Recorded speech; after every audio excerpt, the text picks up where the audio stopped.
Hello and welcome to Concepts Made Easy, your go to space for clear, concise, and conceptual learning. I am Dr. Akriti Chuk, and in today's session, we are going to dive into the topic of commercial policy and its instruments. So let's get started and make learning simple and meaningful. So, commercial policy. Commercial policy is also known as trade policy. एक company policy बनाती है जिसके अंदर rules हैं, regulations हैं, practices हैं जो वो फॉलो करती हैं अपने इंटरनेशनल ट्रेड को रेगुलेट करने के लिए। राइट मतलब इंपोर्ट्स और एक्सपोर्ट्स को रेगुलेट करने के लिए वो पॉलिसी बनाती है जिसके अंदर रूल्स, रेगुलेशन, प्रैक्टिसेस बताती है कि हम ये रूल्स फॉलो करेंगे वाइल वी ट्रेड। राइट, इसमें टैरिफ हैं, कोटा हैं, ट्रेड एग्रीमेंट्स मेंशन्ड हैं, सब्सिडीज और कौन कौन से अदर इंस्ट्रूमेंट्स हैं जो इन्फ्लुएंस करते हैं the direction and volume of the trade. अब ये हमें याद रखना है कि एक कंट्री का जो ऑब्जेक्टिव है वो दो तरीके से हो सकता है। या तो वो उसका ऑब्जेक्टिव हो सकता है कि ट्रेड को एक्सपैंड करना है, या तो उसका ऑब्जेक्टिव हो सकता है कि ट्रेड को रिस्ट्रिक्ट करना है। Right, depending on the situation. ये नहीं है कि उसका ऑब्जेक्टिव ही हमेशा ही रहता है। एक कंट्री एक टाइम पे या तो एक्सपैंड करने के ऑब्जेक्टिव से पॉलिसी को लेके चलती है, या वो रिस्ट्रिक्ट करने के रूल्स और रेगुलेशंस को इम्प्लीमेंट करती है। अगर कंट्री का जो ऑब्जेक्टिव है ट्रेड को एक्सपैंड करने का है तो उसके लिए अलग इंस्ट्रूमेंट्स लगेंगे, मेजर्स लगेंगे जो वो उसकी हेल्प से वो ट्रेड को एक्सपैंड कर पाएंगी। ट्रेड को रिस्ट्रिक्ट करने के लिए हमारे पास कई अलग इंस्ट्रूमेंट्स लगेंगे जिसकी हेल्प से ट्रेड को रिस्ट्रिक्ट करती है कंट्री। तो यहाँ पे पॉलिसी के अंदर जो भी कंट्री का ऑब्जेक्टिव है उसके हिसाब से, उनके अकॉर्डिंग, अगर ट्रेड एक्सपैंड करना है तो अलग इंस्ट्रूमेंट्स हैं, रिस्ट्रिक्ट करना है तो अलग इंस्ट्रूमेंट्स होते हैं। इनको समझ लेते हैं एक बार डिटेल में। कमर्शियल पॉलिसी का बेसिकली ऑब्जेक्टिव क्या है? ऑब्जेक्टिव है पहला तो प्रमोट करना एक्सपोर्ट, कि डोमेस्टिक कंपनीज को एनकरेज करना कि वो अपने जो प्रोडक्ट बना रहे हैं, सर्विसेज बना रहे हैं, उनको इंटरनेशनल मार्केट में सेल करें। रिस्ट्रिक्ट करना इंपोर्ट को, ताकि एंट्री ना हो पाए, एंट्री ना हो पाए या कंट्रोल्ड एंट्री हो पाए फॉरेन गुड्स की into the domestic market through tariff, quota और बैन्स। थर्ड ऑब्जेक्टिव है प्रोटेक्शन ऑफ डोमेस्टिक इंडस्ट्रीज, जिसमें अपनी लोकल इंडस्ट्रीज जो हैं वल्नरेबल हैं, जो नई इंडस्ट्रीज हैं, न्यू हैं, इन्फेंट इंडस्ट्रीज हैं जो बिल्कुल अभी नई नई आई हैं मार्केट में, तो उनका प्रोडक्ट ऑब्वियसली उतना अच्छा नहीं होगा जो फॉरेन का प्रोडक्ट होगा। तो जब तक ये कंपनीज अच्छा ये बन नहीं पाता, उनका प्रोडक्ट कॉम्पिटिटिव नहीं हो पाता product as compare to the foreign product, तो उनको प्रोटेक्ट करने के लिए भी इन डोमेस्टिक इंडस्ट्रीज को कमर्शियल पॉलिसीज के अंदर का ऑब्जेक्टिव रहता है। बैलेंस ऑफ पेमेंट को इम्प्रूव करना, ट्रेड डेफिसिट को रिड्यूस करने के लिए, क्योंकि अगर एक कंट्री इंपोर्ट ज़्यादा करती है और एक्सपोर्ट ज़्यादा करती है, एक्सपोर्ट कम करती है, तो ट्रेड डेफिसिट आ जाता है हम कंट्री के पास, जिसको रिड्यूस करने के लिए एक्सपोर्ट को बढ़ाना पड़ेगा और इंपोर्ट को रोकना पड़ेगा या लिमिट करना पड़ेगा, ताकि इम्प्रूवमेंट हो सके बैलेंस ऑफ पेमेंट में। नेक्स्ट जो पॉइंट है वो है जनरेशन ऑफ गवर्नमेंट रेवेन्यू। ये जो टैरिफ, ड्यूटीज, टैक्स लगाती है इंपोर्ट और एक्सपोर्ट पे एक गवर्नमेंट, वो जो पैसा है वो सोर्स ऑफ इनकम है फॉर द गवर्नमेंट। तो रेवेन्यू जनरेशन का ऑब्जेक्टिव रहता है। जो नेक्स्ट पॉइंट है ऑब्जेक्टिव में वो है क्रिएशन ऑफ एम्प्लॉयमेंट। एक कंट्री प्रमोट कर रही है लेबर इंटेंसिव इंडस्ट्रीज़ को, जहाँ पे ऐसी इंडस्ट्रीज़ जहाँ पे लेबर का यूज़ ज़्यादा होता है, जिससे जॉब्स मिलती हैं लोगों को और अनएम्प्लॉयमेंट रिड्यूस हो जाती है। Support to economic development, trade क्योंकि टूल है इंडस्ट्रियलाइजेशन को प्रमोट करने का, इनोवेशन का, मॉडर्नाइजेशन का, तो इससे इकोनॉमी को सपोर्ट मिलता है, जीडीपी बढ़ता है, ग्रोथ होती है इकोनॉमी की। सो ये एक ऑब्जेक्टिव है कमर्शियल पॉलिसी का। नेक्स्ट है कंज्यूमर प्रोटेक्शन। जो भी हार्मफुल और सब स्टैंडर्ड प्रोडक्ट्स को का इंपोर्ट होता है उसको रेगुलेट किया जाए through technical standards and safety regulations. Country rules और रेगुलेशंस बनाती है ताकि ऐसे चीज़ों का इंपोर्ट ना हो जो हार्मफुल और सब स्टैंडर्ड है। तो कंज्यूमर को प्रोटेक्ट करती है अपने डोमेस्टिक बाउंड्री के। Safeguarding national security. ऐसे ट्रेड को रिस्ट्रिक्ट करना जहाँ पे सेंसिटिव गुड्स इन्वॉल्व हैं, तो नहीं तो कंट्रीज़ को सिक्योरिटी रिस्क रहेगा। तो कमर्शियल पॉलिसी के थ्रू होता है ये भी, ट्रेड को रिस्ट्रिक्ट किया जाता है।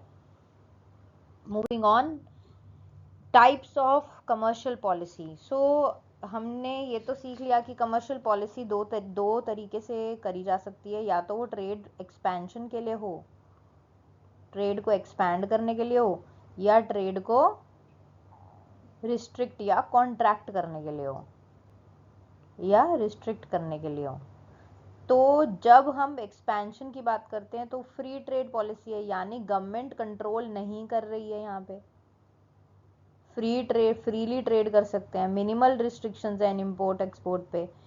प्रमोट कर रही है इंटरनेशनल स्पेशलाइजेशन एंड कंपटीशन, क्योंकि बाहर से जब कंपटीशन आएगा, अच्छा प्रोडक्ट आएगा, तो डोमेस्टिक प्रोडक्ट आएगा, अच्छा प्रोडक्ट आएगा तो डोमेस्टिक मार्केट भी उसके कंपटीशन में प्रोडक्ट की क्वालिटी को इम्प्रूव करने की कोशिश करेगी। सो इनोवेशन होती है, एफिशिएंसी इंक्रीज होती है, कंज्यूमर की चॉइसेस उसको समझ आती हैं कि कौन कौन से प्रोडक्ट्स अवेलेबल हैं मार्केट में, डोमेस्टिकली एंड इंटरनेशनली बोथ।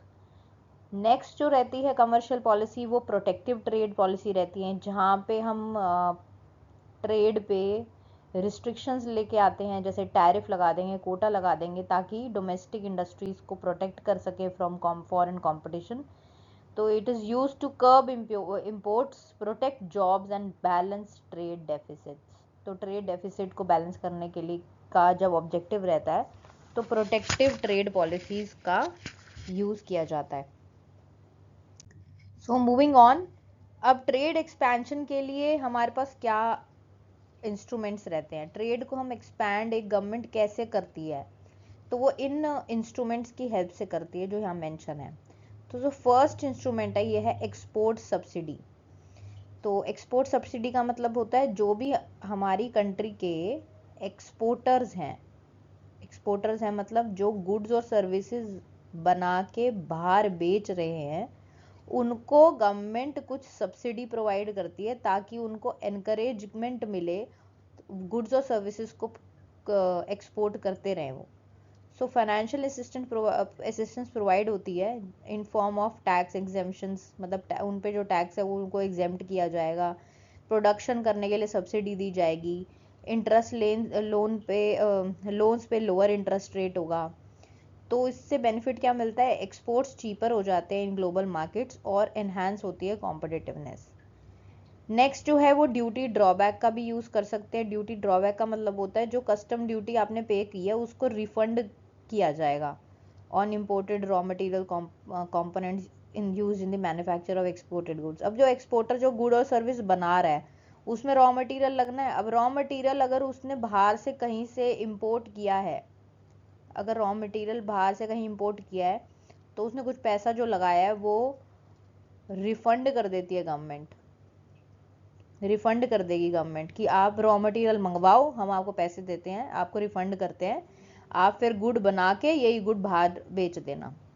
इससे क्या होता है, प्रोडक्शन कॉस्ट कम हो जाती है और एनकरेज होता है वैल्यू एडेड एक्सपोर्ट्स।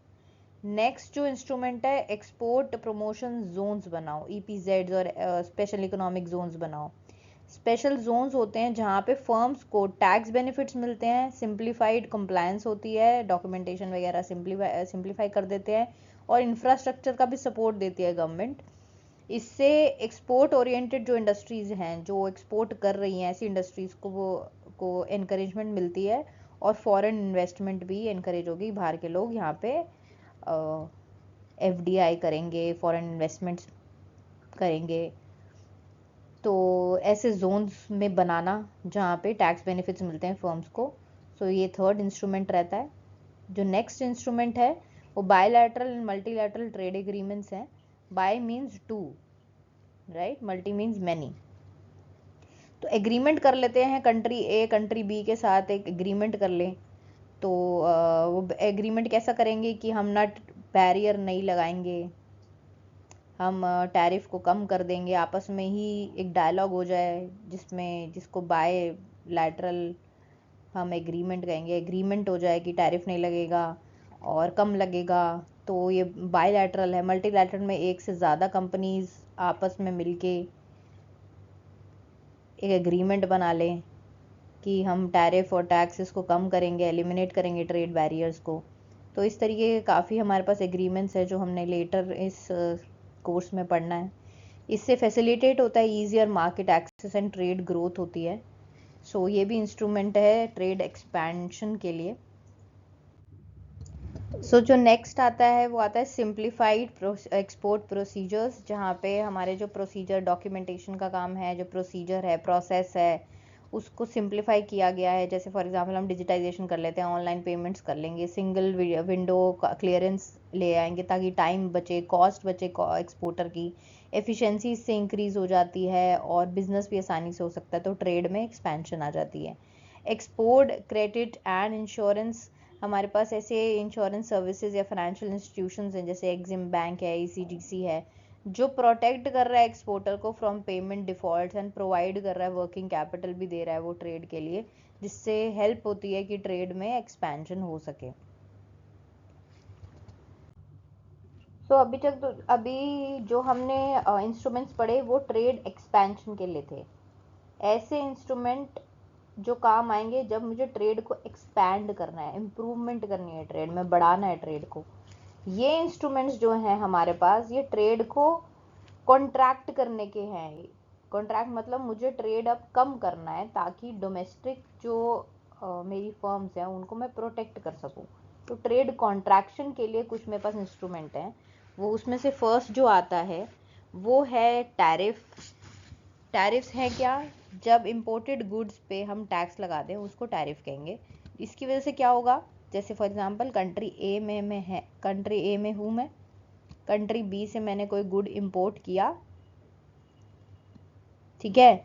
अब मैं जब ये यहाँ पहुँचा तो इसको ड्यूटी देनी पड़ी, मुझे ड्यूटी देनी पड़ेगी क्योंकि इंपोर्ट्स पे क्या कर दिया है उन्होंने, टैक्स इम्पोज कर दिया है। अब मैंने ड्यूटी दी जिसकी वजह से जो प्रोडक्ट मैंने मंगवाया था ये हो गया बहुत महंगा, तो इंपोर्ट हो गए महंगे, एक्सपेंसिव। और एक्सपेंसिव हो जाएंगे तो मैं कंपैरिजन में जो मेरी ही डोमेस्टिक मार्केट में प्रोडक्ट बन रहा होगा मैं उसको ही खरीदूंगी। तो इससे क्या हो रहा है, प्रोटेक्ट हो रही है मेरी डोमेस्टिक की इंडस्ट्रीज, इनको एनकरेजमेंट मिल रही है। क्योंकि इंपोर्ट महंगा कर दिया गया है। इंपोर्ट की लाइसेंसिंग का मीनिंग क्या है? लाइसेंसिंग मतलब requirement to obtain official permission before importing certain goods. अगर गवर्नमेंट जो है वो इंपोर्ट की लाइसेंसिंग लगा दे तो कुछ भी अगर कोई मंगवा रहा है दूसरी कंट्री से तो उसके लिए उसको लाइसेंस लेना पड़ेगा कि ये मेरे को मंगवाना है। तो जिसकी वजह से इंपोर्ट का जो फ्लो है वो रिस्ट्रिक्ट होता है। और हेल्प और मॉनिटर रेगुलेट भी कर सकते हो कि बाहर से कोई सेंसिटिव आइटम तो नहीं मंगवा रहा, तो इसका पर्पस ये भी होता है। नेक्स्ट जो आता है वो वॉलंटरी एक्सपोर्ट रिस्ट्रेंट होते हैं। ये ऐसे एग्रीमेंट्स हैं जहाँ पे जो एक्सपोर्ट कर रही कंट्रीज हैं वो वॉलंटरी लिमिट कर देती है कि हम स्पेसिफिक कंट्री में एक्सपोर्ट नहीं करेंगे। तो से फॉर एग्जांपल इंडिया किसी कंट्री को एक्सपोर्ट करती थी कुछ, अब वो कह रही है, वॉलंटरीली कह रही है कि मैं यहाँ पे लिमिट करूंगी, मैं इस कंट्री में, कोई भी स्पेसिफिक कंट्री में मैं एक्सपोर्ट नहीं करूंगी। तो ऐसा एग्रीमेंट है ये जहाँ पे एक्सपोर्टिंग कंट्री जो एक्सपोर्ट कर रही थी वही रोक लेती है, वही लिमिट कर लेती है, स्पेसिफिक कंट्री को नहीं देना चाहती कुछ। इससे import surge with formal trade barriers पर इम्पैक्ट पड़ जाता है। एक्सचेंज कंट्रोल क्या है? Restrictions on the availability and use of foreign exchange for import transactions. Import जो ट्रांजैक्शन पे हम एक्सचेंज को कंट्रोल कर दिया कि आप इतने से इतना पैसा नहीं यूज़ कर सकते फॉरेन एक्सचेंज के लिए, क्योंकि अगर कोई कंट्री में बैठा हुआ दूसरी कंट्री से प्रोडक्ट मंगवाएगा तो उसको वो रुपीस तो देगा नहीं, अगर इंडिया से कर रहा है तो वो तो उनकी करेंसी देगा ना, इसी कंट्री की करेंसी लगेगी ना। ये उनको रुपीस तो किसी काम का नहीं है, वो तो अपनी करेंसी में डील करेंगे। तो जो अगर रिस्ट्रिक्ट किया जाए कि आप फॉरेन एक्सचेंज यूज ही नहीं कर सकते, मेरे को मेरी कंट्री में बैठे हुए रुपीस के बदले डॉलर मिल ही नहीं सकता, तो मैं नहीं मंगवा सकती ना ऐसी चीज जिसके बदले मुझे डॉलर देना पड़े। तो इससे अगर मेरे को रिस्ट्रिक्शन हो गई कि आप तो मंगवा ही नहीं सकते, आपके पास वो करेंसी ही नहीं है अवेलेबल जो आपको चाहिए इंपोर्ट करने के लिए, तो वो रिस्ट्रिक्शन यहाँ पे डाल दी गई है एक्सचेंज कंट्रोल में। इसकी वजह इससे हमारा फॉरेन करेंसी रिजर्व है वो भी कंजर्व हो जाता है। सो मूविंग ऑन, जो नेक्स्ट आता है वो एंटी डंपिंग ड्यूटीज आता है। एंटी डंपिंग ड्यूटीज में जब एक कंट्री दूसरी कंट्री में प्रोडक्ट्स को बेच रही है उस प्रोडक्ट के फेयर मार्केट वैल्यू से कम अमाउंट में, तब यहाँ पे कंट्री भी क्या करेगी, एंटी डंपिंग ड्यूटीज लगा लेगी, डंपिंग ड्यूटीज लगा देगी कि ये जो प्रोडक्ट डंपिंग के थ्रू आप बेच रहे हो फेयर मार्केट वैल्यू के से कम अमाउंट में आप प्रोडक्ट को बेचना चाह रहे हो, हम यहाँ पे एंटी डंपिंग ड्यूटीज लगा देंगे अपनी कंट्री को प्रोटेक्ट करने के लिए, ताकि अनफेयर ट्रेड प्रैक्टिस ना हो और लोकल इंडस्ट्रीज को हम प्रोटेक्ट कर सकें। उसको एंटी डंपिंग ड्यूटीज कहते हैं। नेक्स्ट आते हैं एम्बार्गोज एंड सैंक्शंस। जब एक कंट्री दूसरी कंट्री से कंप्लीट या पार्शियल बैन कर देती है कि हम इस कंट्री के साथ ट्रेड ही नहीं करेंगे due to political security reason, इसको हम एम्बार्गोज और सैंक्शंस कहते हैं। इसका पर्पस होता है कि ये पॉलिटिकल और इकोनॉमिक प्रेशर टूल की तरह काम करता है। So these were the instruments of trade restrictions. So this was it about this lecture. Moving on, हम next lecture में पढ़ेंगे trade barriers and its types in detail. So trade barriers और उसके जो types हैं, tariff barrier और non tariff, वो हम next lecture में समझेंगे। So thank you so much.